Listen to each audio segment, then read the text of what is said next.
দীর্ঘায়ু কুমার মাওয়াকে দাহ করে আগুন দিয়ে পুড়িয়ে সেই মানে যেগুলো দেহাবস্য ওগুলোকে একটা জায়গায় গিয়ে সসম্মানে এগুলো নিদান করে সে চিন্তা করলো আমাকে প্রতিশোধ নিতে হবে।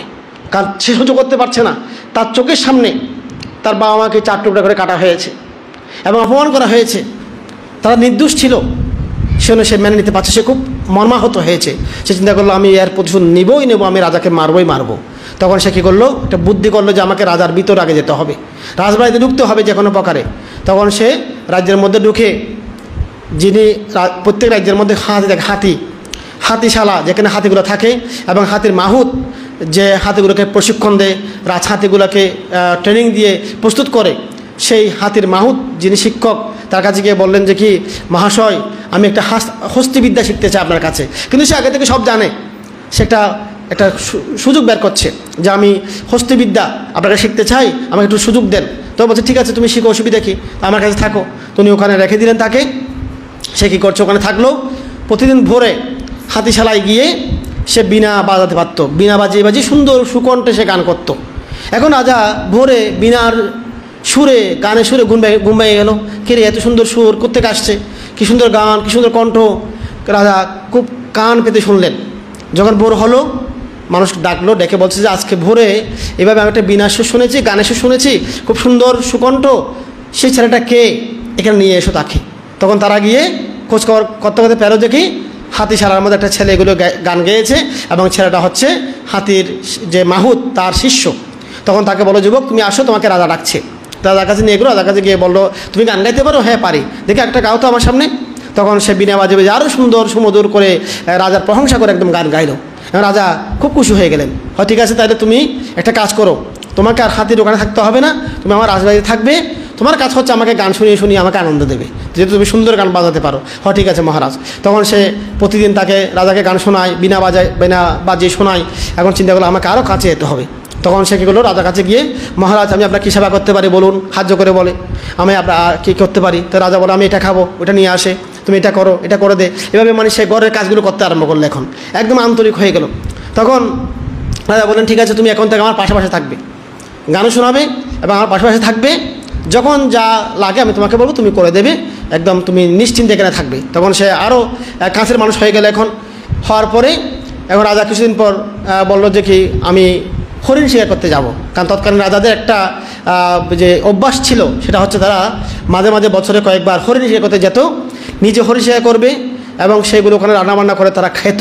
যে একটা রাজার যে মানে যে পৌরুষত্ব ভাব দেখার জন্য তারা সেটা করতো যে আমি হরিণ শিকার করতে পারি, এভাবে তারা যেত।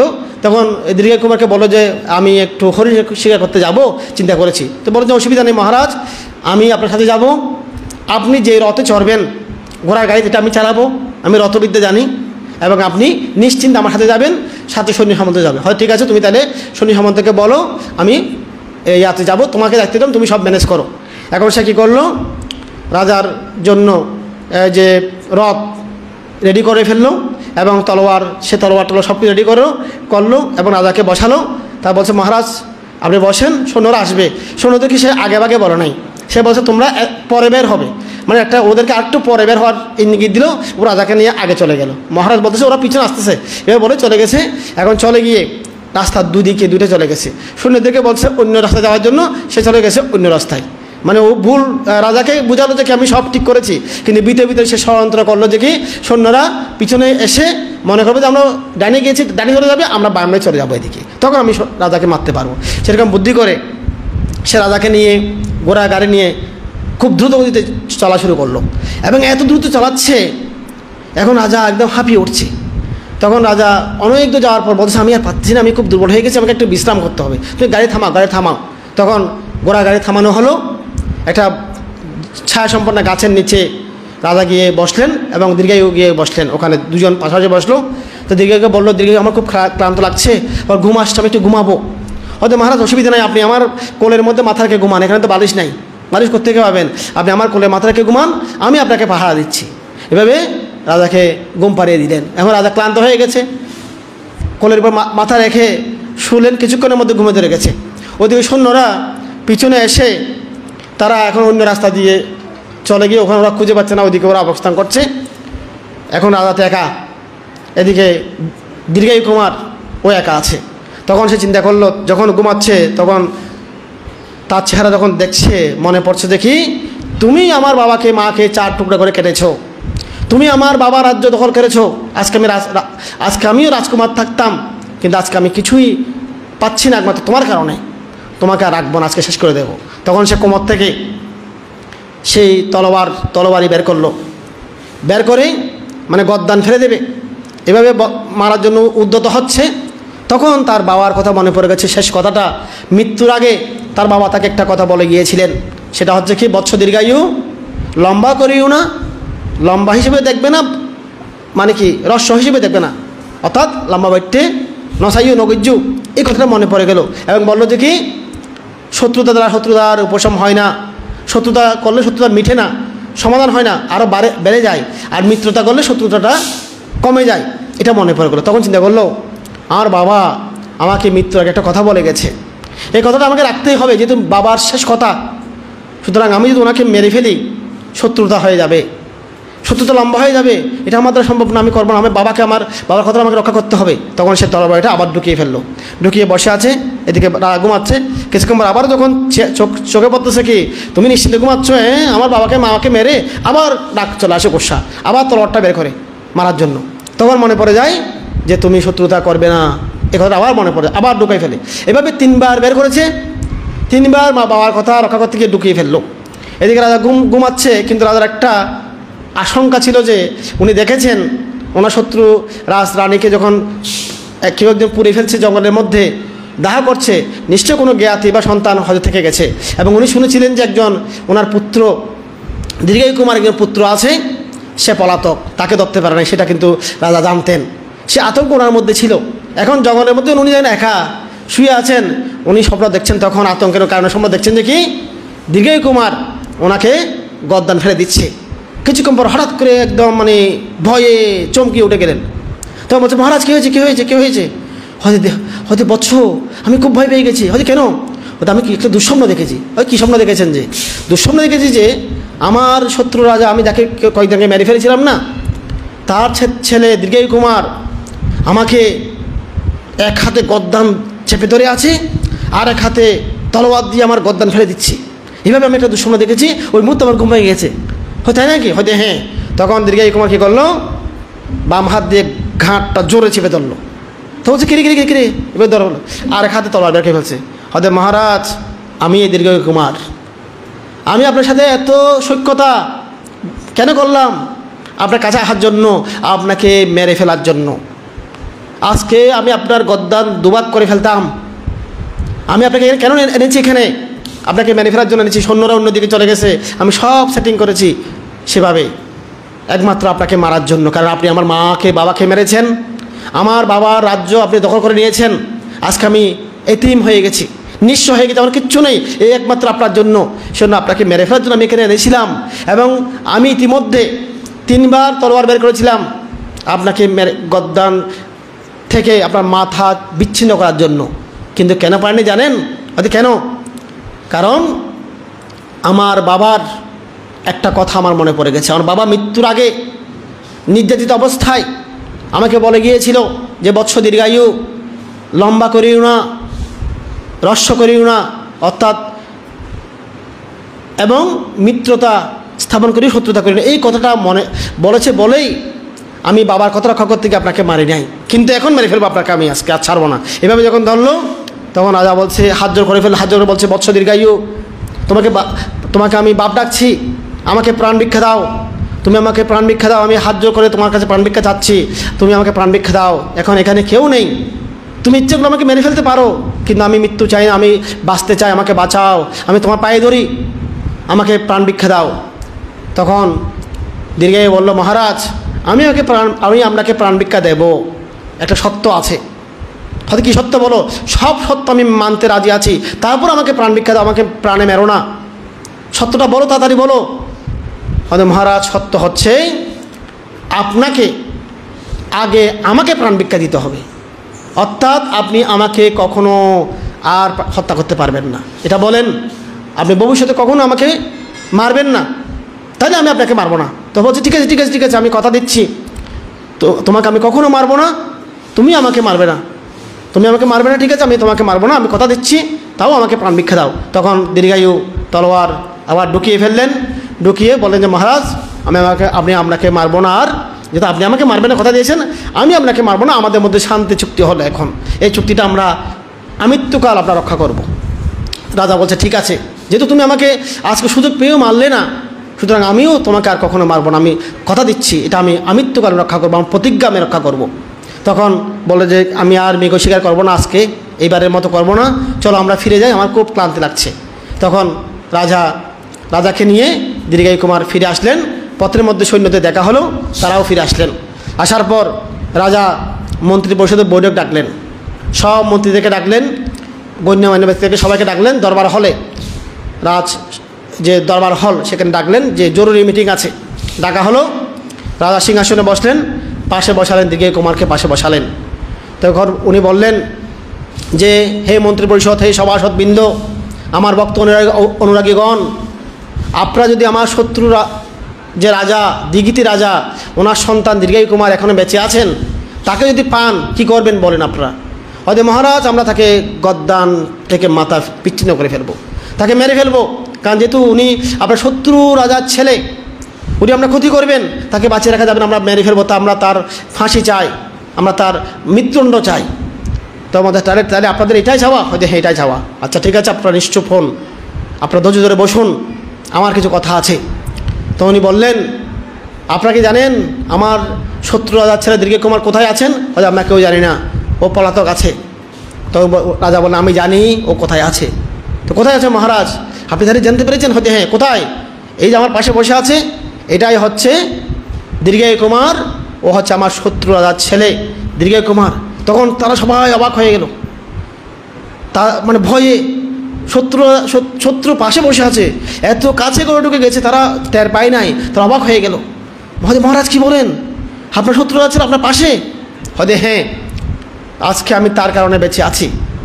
মৃগ শিকারে গিয়েছিলাম, সে আমাকে মৃত্যু ঘটাতে পারত, তার কাছে তলোয়ার ছিল, সুযোগ ছিল, সে আমাকে মারেনি, আমাকে জীবন ভিক্ষা দিয়েছে। সুতরাং আমিও তাকে জীবন ভিক্ষা দিয়েছি, আমাদের মধ্যে একটা চুক্তি হয়েছে যে আমরা পরস্পর কখনো হত্যা করব না, আমরা এই চুক্তিবদ্ধ হয়েছি। সুতরাং আজ থেকে আমি মন্ত্রী পরিষদ সবাইকে বলে দিচ্ছি, আপনারা কেউ এই দীর্ঘায়ু কুমারের গায়ে কোনো আঁচড় লাগাবেন না, তাকে শত্রু মনে করবেন না, তাকে হত্যা করার চেষ্টা করবেন না, তাকে ঘৃণা করবেন না, সে এখন আমাদের বন্ধু হিসেবে থাকবে, মিত্র হিসেবে থাকবে। তখন বলে মহারাজ আপনি যাই বলেন আমরা তাই করতে রাজি আছি। সবাই রাজি হয়ে গেল।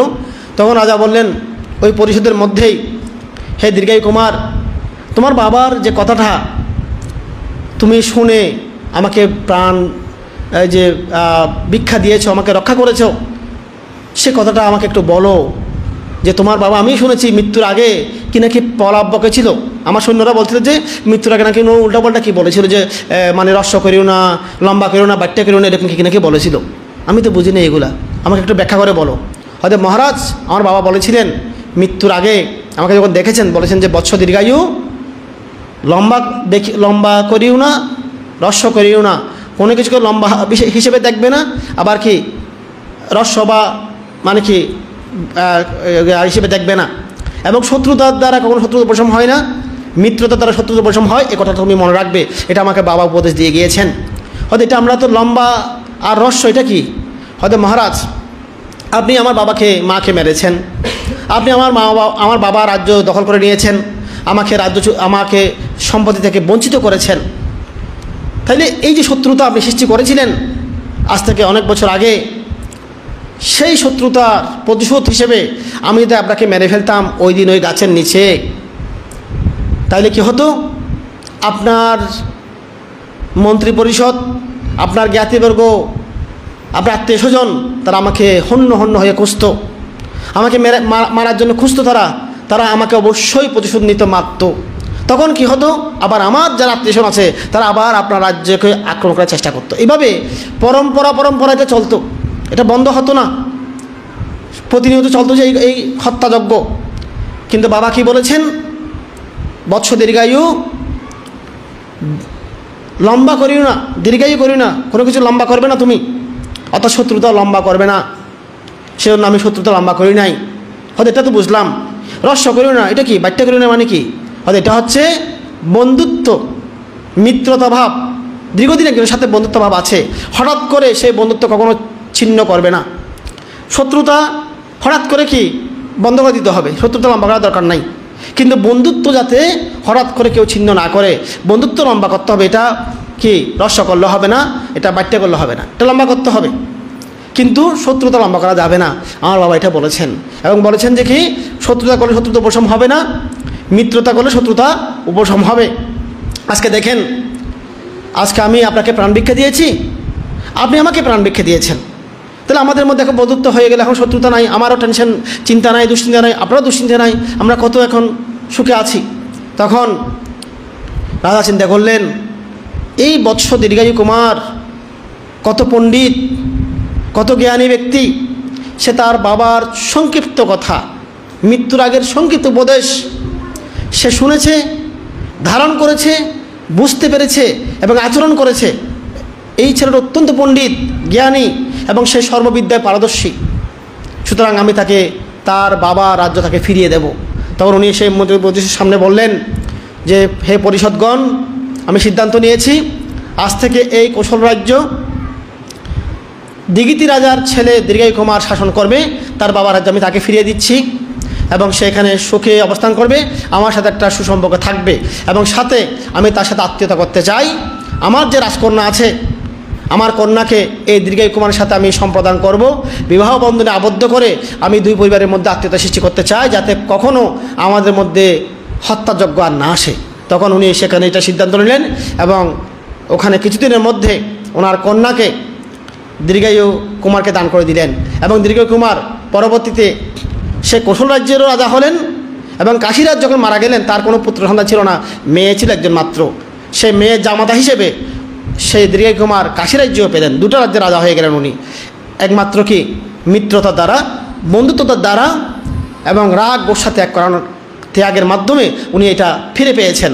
তো বুদ্ধ সেই ভিক্ষু সংঘকে, কৌশম্বীর ভিক্ষু সংঘকে বলছেন, হে ভিক্ষুগণ, দেখো অতীতে কাশীরাজ, কৌশলরাজ তাদের মধ্যে শত্রুতা ছিল, পরবর্তীতে তারা মিত্রতা, বন্ধুত্বতা স্থাপন করে তারা পুনরায় রাজ্য ফিরে পেয়েছে, অনেক সম্পদ ফিরে পেয়েছে, তারা জীবন ফিরে পেয়েছে।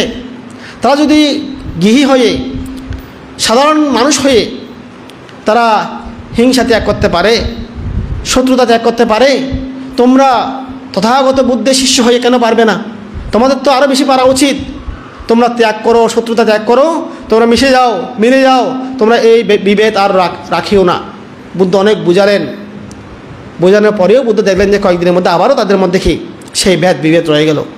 তখন একজন ভিক্ষু গিয়ে বুদ্ধকে বললেন, মানতে ভগবান, আপনি শত বুঝালেও হবে না তাদেরকে, তাদের মধ্যে মৈত্রী আসবে না।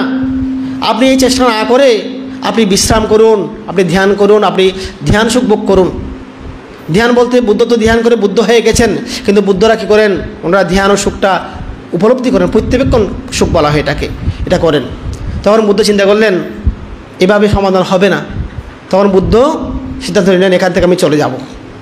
উনি কৌশাম্বী থেকে চলে যাওয়ার সিদ্ধান্ত নিলেন এবং সেখান থেকে উনি একা অষ্টপরিষ্কার নিয়ে, দোয়াজিকার পাত্র নিয়ে উনি একাই বের হয়ে গেলেন, কাউকে কিছু না বলে বের হয়ে গেলেন। উনি বের হয়ে চলে গেলেন কোথায়? পাহাড়ীয় বনে। পাহাড়ীয় বনে গেলেন এবং কিছুদিন পরে বর্ষা শুরু হবে, বর্ষার আগেই উনি কিন্তু পাহাড়ীয় বনে চলে আসলেন। আসার পর উনি একটা জায়গা নির্বাচন করে ওখানে অবস্থান করতে লাগলেন। তো সেখানে অনেক হাতি ছিল পার্শ্ববর্তী এলাকায়। সেখান থেকে একটা বয়স্ক হাতি, সে আগে রাজা ছিল, বয়স হয়ে গেছে। এখন যারা অল্প বয়স্ক হাতি তারা তাকে মানছে না, গাদা খাদে, পানি খেতে গেলে ওগুলো নষ্ট করে, মানে ঘোল করে দেয়। এবং সেই বয়স্ক হাতি যেগুলো মানে কি কলা গাছ বা বিভিন্ন লতা পাতা নিয়ে আসে ওগুলো খেয়ে ফেলে, তাকে উচ্ছিষ্ট খেতে হয়। সে খুব মনে কষ্ট পাচ্ছে যে আমি বয়স্ক কিন্তু আমাকে কোনো সম্মান দিচ্ছে না। তখন সে মনের দুঃখে সে হাতিটাও ও পাহাড়ীয়, মানে যে জায়গাটা ওখানে চলে আসছে, ওটার নাম ছিল পাহাড়ীয় হাতি। ওই হাতির নামে পাহাড়ীয় বন নামটা হয়েছে। ও হাতিটা আগে থেকে ওখানে ছিল, আগে থেকে ওখানে বিচরণ করছে। তখন বুদ্ধ গিয়ে ওখানে অবস্থান করার জন্য এখানে গেলেন। বুদ্ধ একটা গাছ খুঁজে নিলেন, ওটার নাম হচ্ছে বদ্র শাল গাছ। শাল গাছটা বড় একদম শাখা সম্পন্ন, ওখানে গিয়ে উনি ওখানে নিচে ওখানে বুদ্ধ অবস্থান করা শুরু করলেন। তা হাতি দূর থেকে দেখছেন যে কি বুদ্ধ ওখানে আসছেন, বুদ্ধের যে 32 প্রকার মহাপুরুষ লক্ষণ, জ্যোতি, বুদ্ধের চেহারা, বুদ্ধের সৌন্দর্য, এগুলো দেখে হাতি একদম অভিভূত হয়ে গেল। এত শ্রদ্ধা আসছে হাতির মনে যে একজন মহাপুরুষ, একজন সন্ন্যাসী আসছে, আমি তাকে সেবা করব। তখন হাতি গিয়ে বুদ্ধকে প্রণাম করলেন, বন্দনা করলেন। বন্দনা করার পর দেখলেন যে সেই জায়গাটা উঁচু নিচু, ওখানে সমান জায়গা নাই। তখন যে দেখলেন বুদ্ধ তো এখানে বসতে কষ্ট হবে, হাঁটতে কষ্ট হবে, তখন হাতি তার পা দিয়ে সেই মাটিগুলোকে একদম চাপা দিয়ে দিয়ে সমান করে ফেলে একটা জায়গা, সমান করে ওখানে লতা পাতা ছিঁড়ে এনে ওখানে বিছিয়ে দিল। বুদ্ধকে ইঙ্গিত দিল যে কি সুর দিয়ে এভাবে দেখিয়ে দিচ্ছে যে কি বান্তা আপনি এখানে বসেন। তখন বুদ্ধ ওখানে গিয়ে ওখানে বসলেন। তখন হাতি চিন্তা করলো বুদ্ধ তো চঙ্কমন করবে, হাঁটবে, হাঁটার জন্য একটা জায়গা প্রয়োজন আছে। তখন একটা চিকন করে একটা জায়গা পা দিয়ে একদম মানে চাপা দিয়ে দিয়ে সমান করে ফেললো যাতে চঙ্কমন করতে পারে। বুদ্ধ ওখানে চঙ্কমন করবেন, ওখানে বসবেন, এভাবে ব্যবস্থা করে দিলেন। এরপরে এখন বুদ্ধ যখন সকালে পিণ্ডিচরণ যায়, দেখে যে পিণ্ডিচরণ যাচ্ছে, তখন হাতি কী করে সুরটাকে দিয়ে এভাবে দেয়। তখন বুদ্ধ স্বাভাবিকটা ওই শ্রোতা বা এটা আমরা শ্রোতা বলি আর কি, সুর যেটা এটা ভেবে যেটা করে ওখানে মানে স্বাভাবিকটা দেওয়া দিত বুদ্ধ। তা হাতি এভাবে স্বাভাবিকটাকে নিয়ে নিয়ে একদম জঙ্গল থেকে গ্রাম শুরু হওয়ার যেখানে সীমানা ওখানে পৌঁছে যেত। যাওয়ার পর বুদ্ধ বলতো যে পারলেও তুমি এখানে থাকো, যেহেতু গ্রামে প্রবেশ করলে তো বিপদ হবে, মানুষেরা মারবে। তো সেই জন্য বুদ্ধ স্বাভাবিকটা নিয়ে পিণ্ডিস্থানে যেতেন। বুদ্ধ পিণ্ডিস্থান করে সয়েনগুলো নিয়ে আসার পরে ওই হাতি ওখানে দাঁড়ায় থাকতো। আবার হাতি এভাবে শ্রোতা বা সুরটা দিলে বুদ্ধ সাবেকটা ওখানে দিত এবং সেই সাবেকটা হাতে নিয়ে এসে মানে যে গাছের নিচে থাকতো ওখানে এসে ওখানে রাখতো। তখন ওখানে বুদ্ধ বসতো। তো এখানে সয়েন খাওয়ার পর আবার সাবেকটা হাতি শ্রোতা দিয়ে ধরে নিয়ে ওই যেখানে জিরি আছে, ছড়া, ঝর্ণা আছে, ওখান থেকে ধুয়ে নিয়ে এসে আবার বুদ্ধকে পানির ব্যবস্থা করতে হবে। তখন বর্ষা বা শেষ পর্যায়ে একটু ঠান্ডা হয়। আর এখানে আমাদের এখান থেকেও হিমালয় পর্বতে কিন্তু ঠান্ডাটা বেশি, বা ওইখানে খুব ঠান্ডা, এই যে উত্তরপ্রদেশ বা ভারতের মধ্যে ঠান্ডা পানি। তখন হাতি কিছু পাথর নিয়ে আসছে, নিয়ে এসে তারপর কিছু মরা গাছ নিয়ে আসছে, কাঠ নিয়ে এসে একটা টাল করে রাখলো এবং একটা পাথর, বড় পাথর একটা এনে রাখলো। এনে একটা ছোটো পাথরকে এভাবে সুদ দিয়ে ধরে, বড় পাথরটাতে নিচে আসে, ওটার মধ্যে ওটা দিয়ে এটাতে ঘষা শুরু করলো। ঘষতে যতক্ষণ আগুন ধরতেছে না তখন ঘষতে লাগলো এবং এক সময় আগুন ধরে গেছে। ওখান থেকে আগুন যখন ধরে গেল, ওখান থেকে মরা পাতা দিল, ও আগে থেকে মরা পাতা, মরা এই যে ঢাল গাছের ওগুলো দিল, ওখানে আগুন ঝরে উঠলো। আগুন যখন ধরে গেছে বেশি করে, তখন হাতি কী করলো, সেই সুর বা শ্রোতা দিয়ে মানে ছোটো ছোটো পাথরের টুকরা এনে ওখানে আগুনের মধ্যে দিল। তখন এগুলো সব কি হয়ে গেছে, গরম হয়ে গেছে। গরম হওয়ার পর সে একটা লম্বা একটা মানে গাছের ঢাল ভেঙে এনে ওটা দিয়ে এভাবে ধরে ধাক্কা দিয়ে ওগুলোকে সব পানির মধ্যে ফেলে দিল, ওই কুয়ার মধ্যে যখন গরম পাথরগুলো ওখানে পড়ে গেছে, ওখান থেকে কি মানে পানিটা গরম হয়ে গেছে। গরম হয়ে যাওয়ার পরে সে বুদ্ধকে ইঙ্গিত দিল যে কি বানতে ভগবান স্নান করতে পারবেন। তখন বুদ্ধ ওখানে আসলো এবং হাতি মানে সাবেকটা নিয়ে এসে ওখানে বুদ্ধকে দিল। বুদ্ধ ওখান থেকে সাবেক নিয়ে পানি দিয়ে স্নান করতেছে।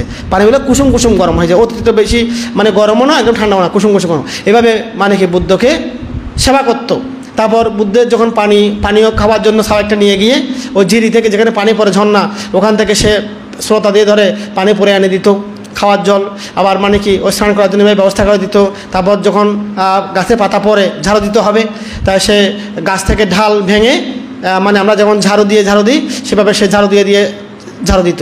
এভাবে মানে ঝাড়ু দিয়ে এভাবে করতো। তারপর ও কলা নিয়ে আসতো জঙ্গল থেকে, বিভিন্ন ফল ফ্রুট পেরে নিয়ে আসতো বুদ্ধের জন্য, এনে বুদ্ধ গোছিয়ে দিত। বুদ্ধগুলো ওখানে খেতেন, বুদ্ধ পিণ্ডিস্থান থেকে স্বয়ং খেতেন, ওখানে ফল ফ্রুটে খেতেন। এভাবে 3 মাস পাহাড়ীয় বনে বসবাস, বুদ্ধ 90 দিন অবস্থান করেছেন। সেই 90 দিন এই হাতিটা দিবারাত্র সেবা করছে।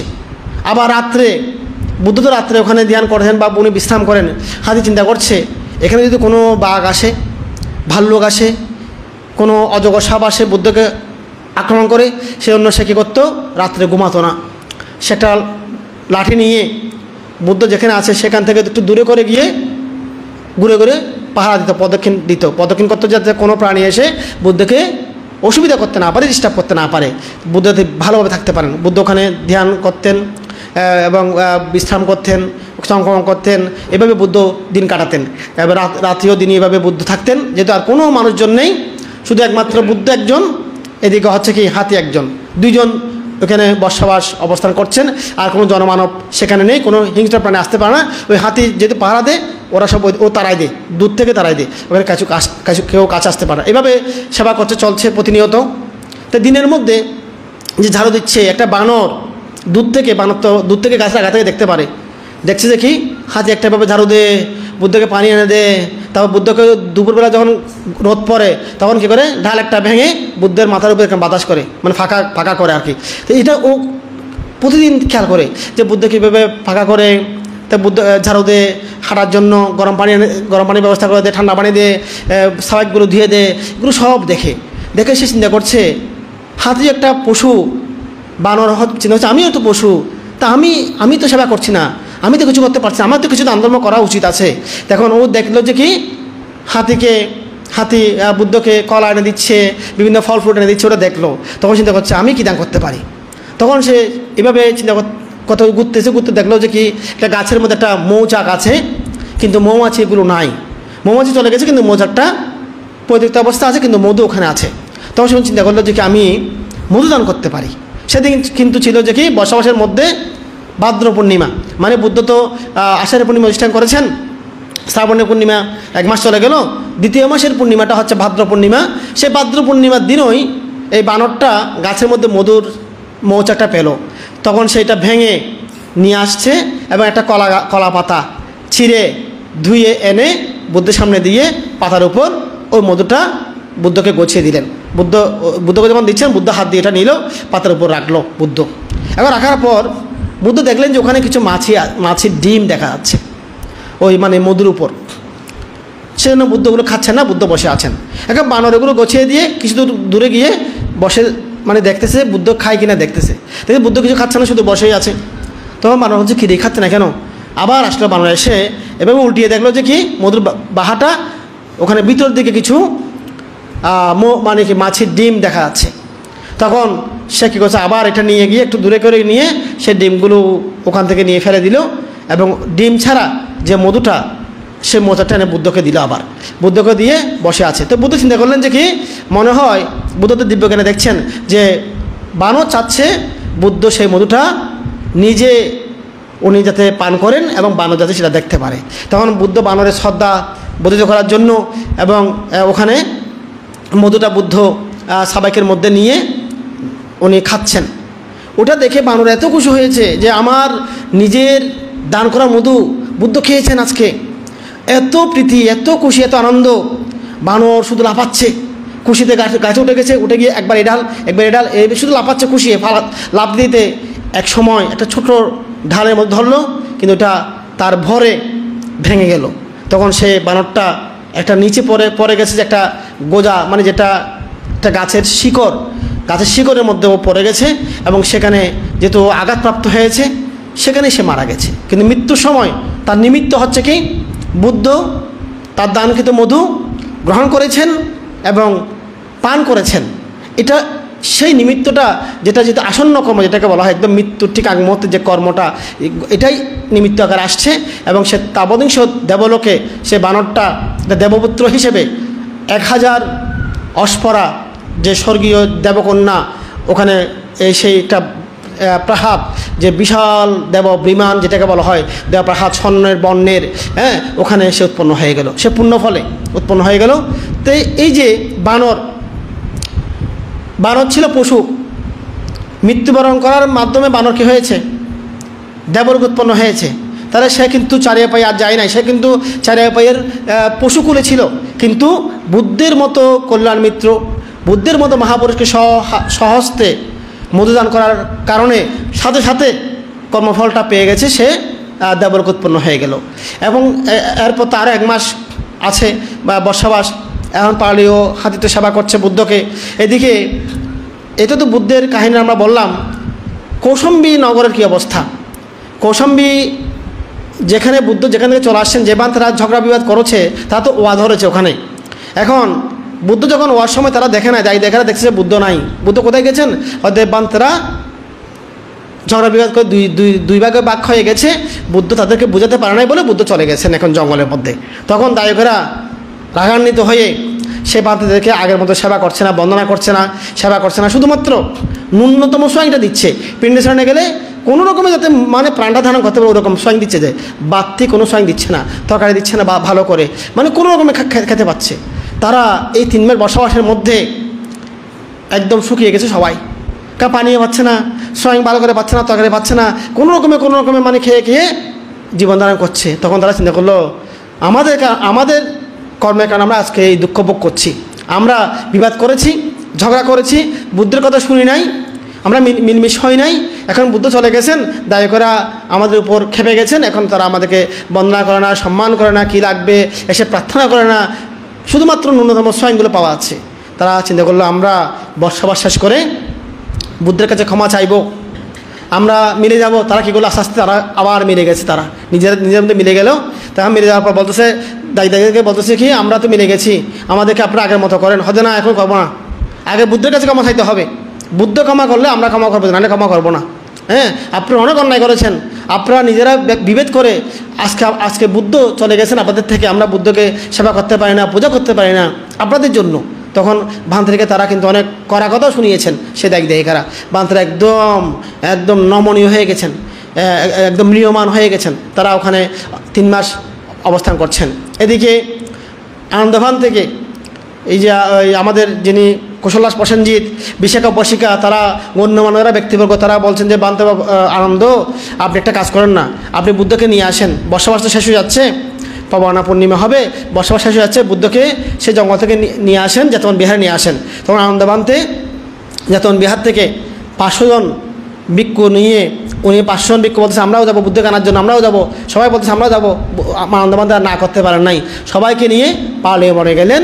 পাবনা পূর্ণিমার দিনে উনি ওখানে গেলেন, পাবনা করার পরে গেলেন।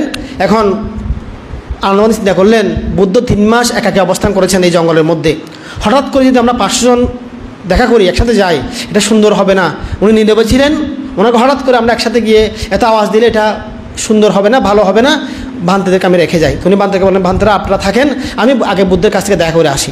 তো ভান্তিকে জঙ্গলের বাইরে রেখে উনি ভিতরে গিয়ে যখন যাচ্ছেন, তখন এদিকে হস্তি, পাহাড়ি হস্তি দেখছে যে কি একজন আসছে। উনি মনে করছেন যে কেনাকে বুদ্ধ এখানে একা আছে, কেন আসবে। উনি একদম লাঠি একটা নিয়ে দৌড়ে যাচ্ছে মারার জন্য আনন্দবান থেকে। তো বুদ্ধ বললেন, হে পাহাড়িও, থামো, এটা বুদ্ধের সেবক আনন্দ, তুমি তাকে মেরো না, তাকে আসতে যাও, সে আমার সেবক। তখন পাহাড়িও হস্তি সুদ থেকে, শ্রোতা থেকে লাঠিটা ফেলে দিল এবং সে সরে গেল।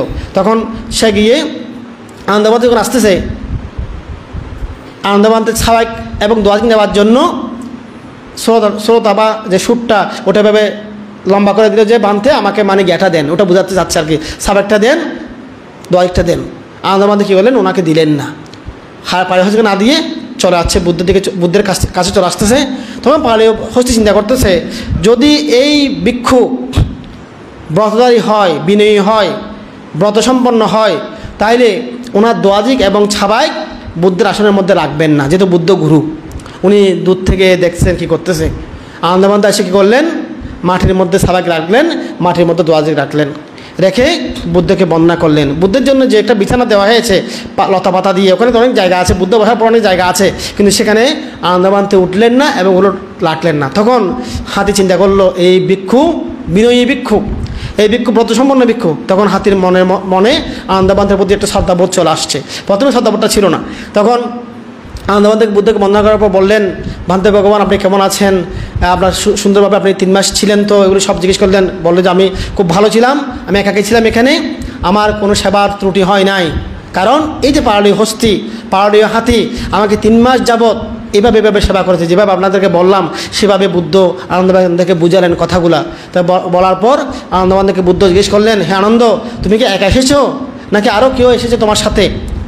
আনন্দবান্তে বললেন যে, ভান্তে ভগবান, আমার সাথে 500 ভিক্ষু সঙ্গে এসেছেন, কিন্তু হুট করে সবাই চলে আসলে আপনার একটু অস্বস্তি হতে পারে, সেজন্য আপনাকে আমরা এত আওয়াজ দিতে চাই নাই, আমি তাদেরকে বাইরে রেখে এসেছি, এবং কী করব? বুদ্ধ বললেন, তাদেরকে নিয়ে আসো। আনন্দবান থেকে তাদেরকে নিয়ে আসলেন, নিয়ে আসার পর সবাই এসে বুদ্ধকে বন্দনা করলেন। বন্দনা করার পর আনন্দবান বলেন, ভান্তে ভগবান, রাজা প্রসেনজিৎ অস্থির হয়ে আছেন আপনার জন্য। বিশাখা, মহাপরিশিকা বিশাখা সহ গণ্যমান্য সব দায়ী দায়িকারা আপনাকে 3 মাস দেখেনি, তারা অস্থির হয়ে আছে, আপনাকে ফিরে যেতে হবে, আপনি চলুন আমাদের সাথে চলে যাই। তখন আনন্দবান্তে বুদ্ধ বলেন, ঠিক আছে আনন্দ, তাহলে আমার পাত্র চিবর গ্রহণ করো, আমরা চলে যাব। এখন আনন্দবান যখন বুদ্ধের পাত্র এবং চিবর নিচ্ছে, হস্তি যে পাহাড়ি হস্তি সুরটা যে শ্রোতা যেটা আছে ওইটা মুখের মধ্যে ঢুকিয়ে চিৎকার করে কান্না শুরু করে দিয়েছে, খুব চিৎকার করতেছে। তখন আনন্দবান্তে বলতে, ভান্তে ভগবান, যে হস্তি কেন চিৎকার করতেছে, এভাবে কান্না করতেছে? হয়তো আসলে ও চাচ্ছে না আমি এখান থেকে চলে যাই, সে চাই আমরা সবাই থাকি এবং তোমরাও আজকে থাকো, এটা চাই, তোমরা সবাই থাকো, আমরা আজকে যাবো না, আমরা কালকে যাবো। তখন 500 বানতে সবাই থাকার জন্য যখন পাত্র চিপা রেখে দিচ্ছে, হস্তি দেখলো যে কি বানতে আজকে থাকবে। তখন হস্তি কী করলো, সেই বানতেদের থাকার জন্য যেখানে জায়গা উঁচু নিচু সেগুলো পায়ে দিয়ে সমান করে দিচ্ছে, তারপর ওই লতা পাতা এনে একটা আসন করে দিচ্ছে। এভাবে সে অনেকক্ষণ ধরে এগুলো করলো। করার পর তারপর দিন তো এখন সোয়াইং দিতে হবে, হস্তির তো সোয়াইং নাই, বাদ তরকারি নেই, তা কী করলো, হস্তি সারাদিন ব্যাপী কলা বিভিন্ন যেগুলো ফল মূল আছে ওগুলো এনে একদম টাল করে রেখে দিল। তারপর দিন সকালবেলা বান্তরা যখন উঠে মুখ হাত ধুলো, ধোয়ার পরে হস্তি সেই ফল ফ্রুটগুলোকে বান্তের সবাইকে শ্রোতা দিয়ে সবাইকে দান করে দিল।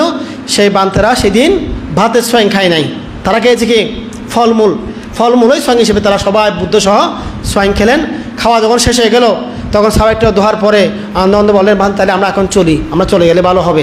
তখন বুদ্ধ বলেন, ঠিক আছে তাহলে আমরা চলে যাই। তখন বুদ্ধ উঠলেন, আনন্দবান্ত উঠলেন।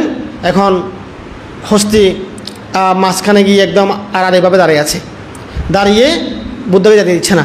তা আনন্দবান্ত বললেন, ভান্তে, হাতি এমন কেন করছে? হয়তো আসলে হাতি চাচ্ছে যে আমি এখানে থেকে যাই, তোমরা সবাই চলে যাও, আমি থেকে যাই। সে আমাকে মৃত্যুকাল সেবা করবে, যতদিন সে মারা যাবে না ততদিন আমাকে এভাবে সেবা করে যাবে, সে সেটা চাচ্ছে, সে অন্য এভাবে দাঁড়িয়ে আছে। তখন বুদ্ধ বলেন, হে পাড়িও, তুমি সরে যাও, আমাকে আজকে চলে যেতেই হবে, ধর্মপ্রচার করতে হবে, আমাকে এখানে আর থাকা আমার পক্ষে সম্ভব না, তুমি সরে যাও। তখন হাতি সরে গেল, সরে গিয়ে হাতি বুদ্ধের পিছু পিছে যাচ্ছে। হাতি বুদ্ধ যখন চলে যাচ্ছে, হাতি পিছু পিছে আগো বাড়িয়ে দেওয়ার জন্য যাচ্ছে। যেতে যেতে যখন গ্রাম সীমা, যেখানে গ্রাম শুরু হয়ে গেছে ওখানে চলে আসার পর বুদ্ধ চিন্তা করলেন, হাতি যদি গ্রামে ঢুকে যায় মানুষেরা হাতিকে মারবে। তখন বুদ্ধ বললেন, হে পারণীয়, তুমি এখানে থাকো, এটা তোমার জন্য অস্থান, সামনের জায়গাটা, ওখানে গেলে তোমার বিপদ হবে, তুমি এখানে থাকো, তুমি আজ যেও না, আমি চলে যাচ্ছি। তখন বুদ্ধ চলে যাচ্ছেন, হাতি ওখান থেকে দাঁড়িয়ে বুদ্ধকে শ্রদ্ধা চিত্তে দেখে আছেন। যতক্ষণ দেখা গেছে ততক্ষণ দেখে আছেন। যখন আর দেখা যাচ্ছে না, দূরে চলে গেছে, হাতির চোখের আর কাওয়ার দিচ্ছে না, তখন হাতি কান্না শুরু করে দিল। বুদ্ধের যে প্রিয় বিয়োগ দুঃখ, বুদ্ধকে হাতি অনেক প্রিয় মনে করেছে, কল্যাণ মিত্র মনে করেছে, সেবা করেছে। যখন বুদ্ধ অদৃশ্য হয়ে গেল, দেখা যাচ্ছে না, তখন হাতি চিৎকার করে কান্না করছে এবং তার হৃৎপিণ্ড বিদীর্ণ হয়ে সেখানেই পাড়ীয় হতি হাস্তি মৃত্যুবরণের মাধ্যমে সেও ওই তাবনিষে দেবলোকে বানরের মতো, সেও অনেক প্রভাব প্রতিপন্ন সম্পন্ন 1000 অশ্পরাসহ সেই বিমানে উৎপন্ন হয়ে গেল এবং সেখানে বিদায় দিয়ে বুদ্ধ ফিরে আসছেন কোথায়? যেতন বিহারে ফিরে আসছেন। এদিকে যেতন বিহারে যখন বুদ্ধ চলে আসছেন, আসার পর প্রসেনজিৎ রাজা গিয়ে বুদ্ধের সাথে দেখা করলেন, বিশাখা গিয়ে দেখা করলেন, তারপর অনাথপতি শেষে দেখা করলেন, সবাই দেখা করলেন। এখন কৌশম্বীর ভিক্ষুরা চিন্তা করলেন যে বুদ্ধ তো এখন পাহাড়ি বন থেকে যেতন বিহারে চলে গেছে, আমরা যেমন বিহারে গিয়ে একটু বুদ্ধের কাছে ক্ষমা চাইয়ে একটা মাপ নিয়ে ফেলি, ক্ষমা চাই ফেলি, নাহলে জায়গায় আমাদেরকে সম্মান করতেছে না। তখন তারা যেমন বিহারে যখন যাচ্ছে, কুশলাস প্রসেনজিৎ শুনলেন যে কি ওই বিবাদকারী ভিক্ষুরা আসছেন, উনি সিদ্ধান্ত নিলেন আমার রাজ্যে ঢুকতে দেবো না আমি, যে বান্তের কারণে বুদ্ধ 3 মাস জঙ্গলে থাকতে হয়েছে তাদেরকে আমি ঢুকতে দেবো না। উনি সিদ্ধান্ত নিয়ে বুদ্ধকে বলেন, বান্তে ভগবান, আমি শুনেছি তারা আসছে, কিন্তু আমি আমার রাজ্যে আসতে দেবো না। তো বুদ্ধ বলেন, মহারাজ এরকম করিয়েন না, তারা বুঝছে, তারা আগে বুঝে নাই, সেজন্য এরকম করেছে। তারা এখন নিজের ভুল বুঝতে পেরেছে, তারা তাদের মনের হিংসা বিদ্বেষ ত্যাগ করে তারা মৈত্রীতে আবদ্ধ হয়ে গেছে। তাদেরকে আসতে দেন, তাদেরকে সুযোগ দিতে হবে, তারা ক্ষমা চাইতে আসছে, তাদের সুযোগ দিতে হবে। তখন রাজা আবার শান্ত হলেন, তারা আসলো, ক্ষমা চাইলো এবং পরবর্তীতে দেখেরও তাদের প্রতি একটা সহানুভূতিশীল হয়ে গেল। তো পুণ্যার্থীগণ, এই যে ঘটনাটা যে মধু পূর্ণিমা আজকে, তাহলে এই ভাদ্র পূর্ণিমার দিনেই বানর মধুদান করেছিল বলেই আমরা এটাকে মধু পূর্ণিমা বলি। কিন্তু আমরা শুধুমাত্র বানরের গুণ বললে হবে না, হাতি যে 3 মাস সেবা করেছে এটাও আমাদের কিন্তু মনে রাখতে হবে এবং এখান থেকে আমাদের শিক্ষা নিতে হবে। একটা হাতি পশু হয়ে যদি বুদ্ধকে এভাবে সেবা করতে পারে, তাহলে আমরা মানুষ, আপনারা মানুষ, আমাদের কী করা উচিত? আপনারা বলতে পারেন বানতে এখন তো বুদ্ধ নাই, আমরা কি করব? কিন্তু বুদ্ধ আমাদের কাছে আছেন, জীবিত বুদ্ধ আমাদের কাছে নাই। ধর্মকায় বুদ্ধ আছেন, বুদ্ধের ধাতু আছে, বুদ্ধের শরীরের অংশ চুল ধাতু, ক্যাশ ধাতু যেটাকে বলা হয়, বুদ্ধের শরীরের রক্ত মাংস অস্থি ধাতুগুলো আমাদের আছে, বুদ্ধের কণ্ঠাস্থি আছে, বিভিন্ন জায়গায় ধাতুগুলো আছে। এখানেও আমাদের এই সহানভূমি ভাবনা কেন্দ্রে ধাতু আমরা পূজা করছি, ধাতু এখানে আছে। তাহলে আমরা মনে করব কি বুদ্ধ আমাদের কাছে আছে। তাহলে আমরা বুদ্ধকে সেবা করবো, অনেকে ধাতুকে সেবা করব, ধাতুকে পূজা করব পুষ্প দিয়ে, হ্যাঁ, বিভিন্ন কিছু দিয়ে পূজা করব, সম্মান করব। এটা হচ্ছে কি পূজা। হ্যাঁ, তাহলে বুদ্ধিবৃক্ষ এখনও আছে। বুদ্ধিবৃক্ষ হচ্ছে কি বুদ্ধের ব্যবহার করেছেন, বুদ্ধ ওইখানে বসে ধ্যান করেছেন, এটা আমাদের আছে। পারিভৌগিক চৈত্য বলা হয়, পারিভৌগিক চৈত্য বুদ্ধিবৃক্ষটা এটা আমাদের আছে। আমাদের প্রায় বিহারে বুদ্ধিবৃক্ষ আছে, গয়ার বুদ্ধিবৃক্ষ আছে। সেই গয়ার বুদ্ধিবৃক্ষের বীজ থেকে বিভিন্ন চারা বিভিন্ন জায়গায় উৎপন্ন করা হচ্ছে। আমাদের এই চারাটাও গয়ার বুদ্ধিবৃক্ষের বীজ থেকে করা হয়েছে। তো এখানে আমাদের এটা আছে। আমাদের ত্রিপিটক আছে, বুদ্ধের ধর্মবাণী 84,000 ধর্মস্কন্ধ এখানে আছে আমাদের। তো এই ধর্মকায় বুদ্ধ আছে, বুদ্ধের রূপকায় জীবিত অবস্থায় নেই, কিন্তু ধাতু হিসেবে আমাদের আছে। তা আমরা যদি এই ধাতুকে জীবন্ত বুদ্ধজ্ঞানে পূজা করতে পারি, বন্দনা করতে পারি, সম্মান দিতে পারি, তাহলে আমরা পুণ্য পাব, আমাদের মঙ্গল হবে। হাতি যেমন পেয়েছে, হাতি হয়তো জীবিত অবস্থায় পেয়েছে, আমরা জীবিত অবস্থায় পাচ্ছি না, কিন্তু আমরা পরিনির্বাণপ্রাপ্ত বুদ্ধকে পাচ্ছি। বুদ্ধ বলেছেন, শাস্ত্রে বলা হয়েছে, তিষ্ঠান্তে নিভূতে চাপি সামে চিত্তে সামে ফলাং চেতো পানিদি হে তুমি সাত্তা গাচ্ছান্তি সুগাতিং তি।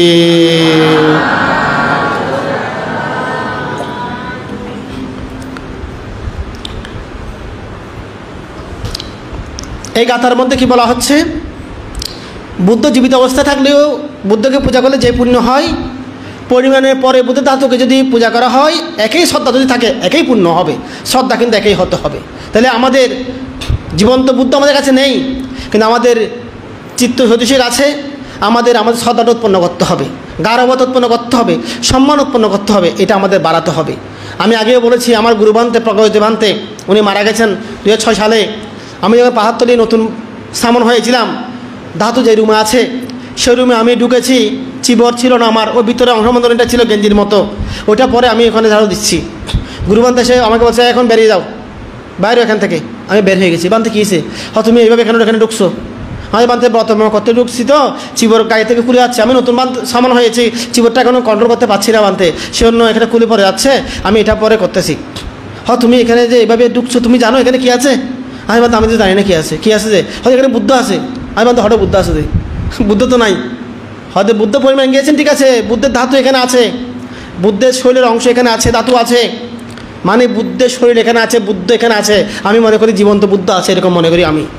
তুমি যদি জীবন্ত বুদ্ধের সামনে কি তুমি চিবর ছাড়া যেতে পারতে? আমাকে বুদ্ধ গুরুবান্তে প্রশ্ন করলেন, আমি বলতে পারতাম না। বুদ্ধের সামনে আমাকে একাংশ করে চিবর মানে পরে যেতে হতো সম্মানের সহিত।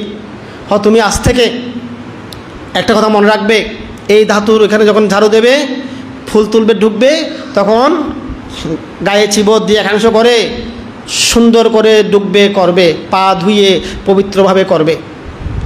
এইভাবে করবে না, এটা অনাদর হয়, অবজ্ঞা হয়, অসম্মান হয়, এটা পাপ হয় এভাবে করলে।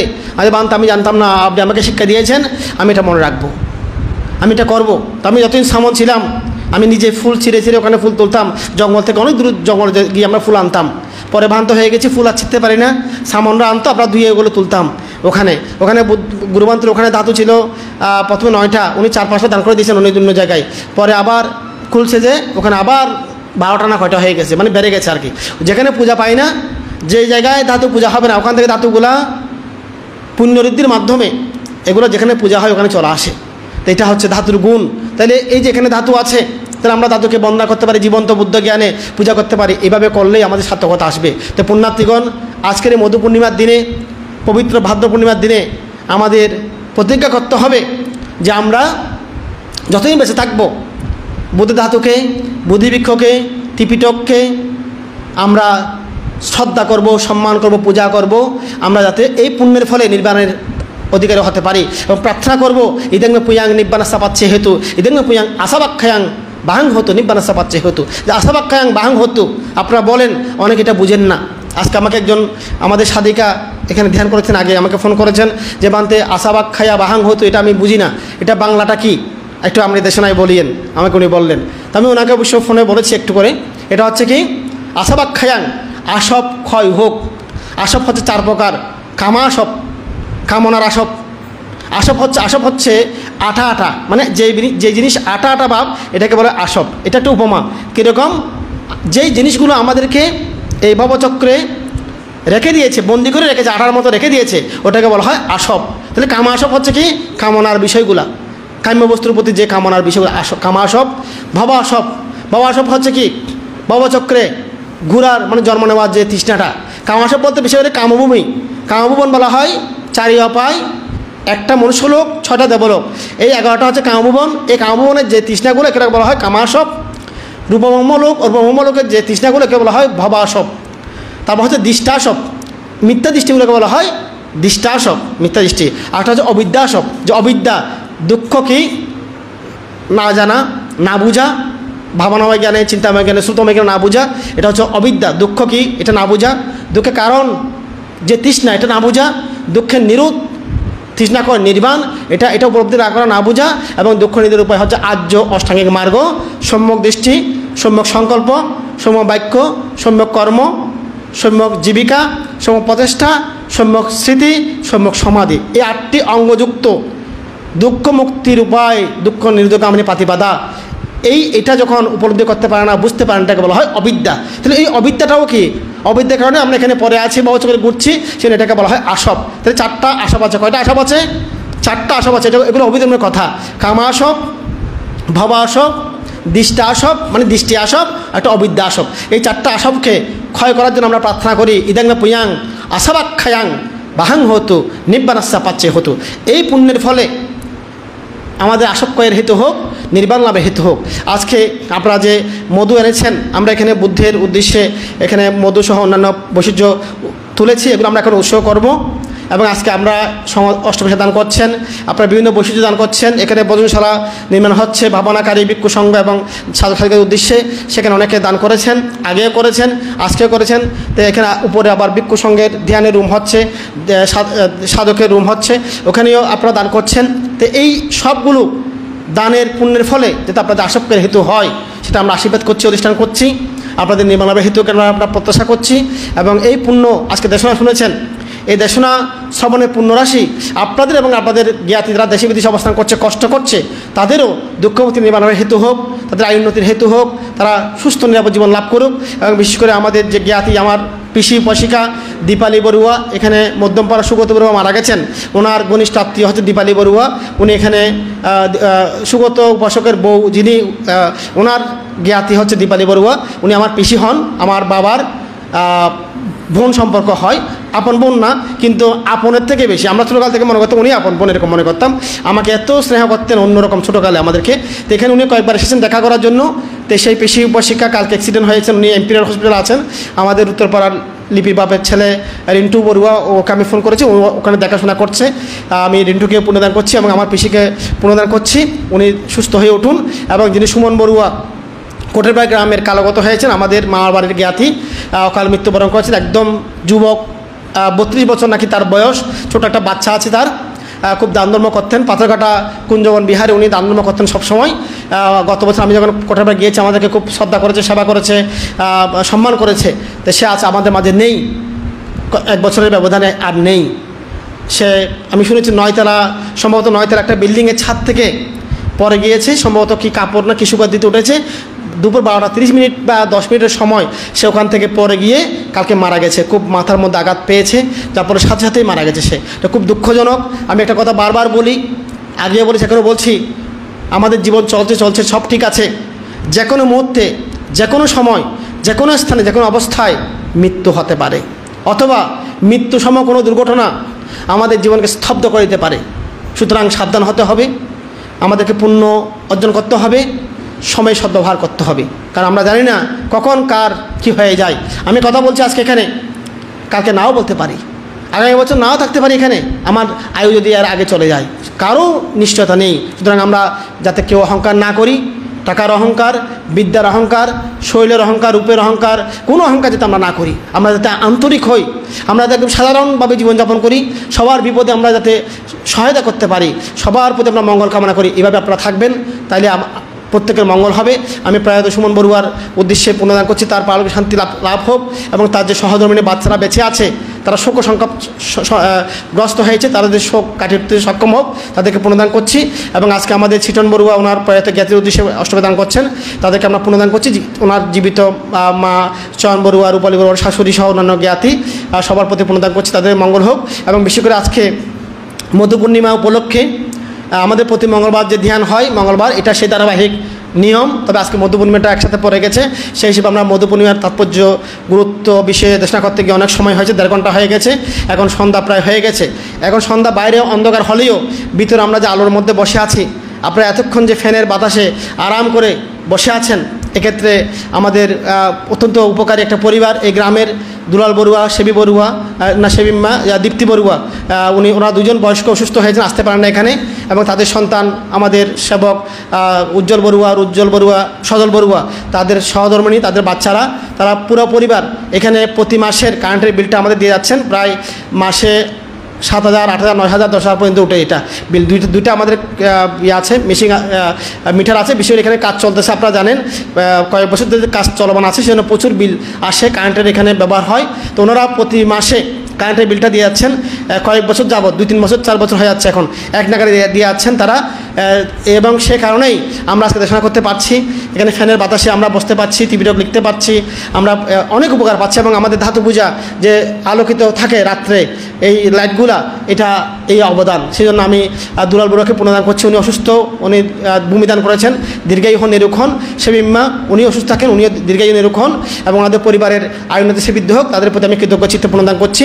তাই পুণ্যার্থীগণ যারা আজকে এই অনুষ্ঠানকে পুনর্দান করেছেন, প্রত্যেকের প্রতি পুণ্যদান আশীর্বাদ জানিয়ে আমার দেশনা এখানে সমাপ্ত করলাম।